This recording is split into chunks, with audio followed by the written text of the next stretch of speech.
বেতানগুলোতে ভিড় করছেন নানা বয়সী মানুষ। এ বিষয়ে আরো জানাতে সরাসরি যুক্ত হচ্ছেন সোলাইমান ডালিম।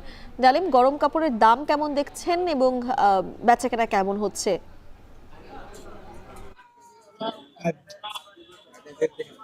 গত ২ সপ্তাহ যাবৎ ফেনীতে শীতের যে তাপমাত্রা সেটি কিন্তু ক্রমাগতই কমার দিকে রয়েছে। আমরা দেখেছি যে গত ২ সপ্তাহে ফেনীতে তাপমাত্রা একদম ১১ ডিগ্রি থেকে ৯ ডিগ্রির মধ্যে ছিল। যার কারণে কিন্তু শীতের যে তাপমাত্রা বাড়ার কা বা তাপমাত্রা কমার কারণে সাধারণ মানুষের মধ্যে শীত কাপড় কেনার যে প্রবণতা সেটি কিন্তু আমরা দেখেছি বেড়েছে। যার কারণে শীতে মানুষ কিন্তু একদম সোয়েটার, কম্বল, চাদর থেকে শুরু করে হুডি এবং বিভিন্ন ধরনের শীতের যে টুপি রয়েছে সেগুলো কিন্তু কেনার জন্য বিপণী বিতান থেকে শুরু করে একদম ফুটপাতের যেসব দোকান রয়েছে সেই সব দোকানে কিন্তু মানুষের ভিড় করতে দেখা গেছে। আমরা এখন আছি ফেনী শহরের রাজাজি দিঘির পাড়ের শীতবস্ত্র বেচা বিক্রির যে হাট রয়েছে সেখানে আমরা দেখেছি যে এখানে একদম আহ, আহ, 50 টাকা থেকে শুরু করে ১,০০০ টাকার মধ্যেও বিভিন্ন ধরনের সোয়েটার থেকে শুরু করে ব্লেজার থেকে শুরু করে পায়জামা এবং বিভিন্ন ধরনের বাচ্চাদের থেকে শুরু করে মধ্যবয়স্ক এবং বৃদ্ধরা সব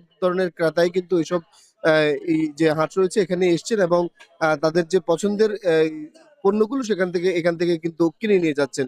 এছাড়াও আমরা দেখেছি যে ফেনী শহরের রাজাজি দিঘির পাড়ের যে ফুটপাতের দোকানগুলো রয়েছে এই ফুটপাতের দোকানগুলো ছাড়াও শহরের এই যে বিপণী বিতানগুলো রয়েছে এবং শোরুম গুলো রয়েছে সেখানেও কিন্তু ক্রেতাদের যে ভিড় সেটি কিন্তু আমরা লক্ষ্য করেছি। তবে এই যে ক্ষুদ্র যে বিক্রেতারা রয়েছে, ক্ষুদ্র যে বাজারের বিক্রেতারা যেমনটি জানিয়েছেন যে শীত ফেনীতে কিন্তু খুবই অল্প সময়ের জন্য আসে।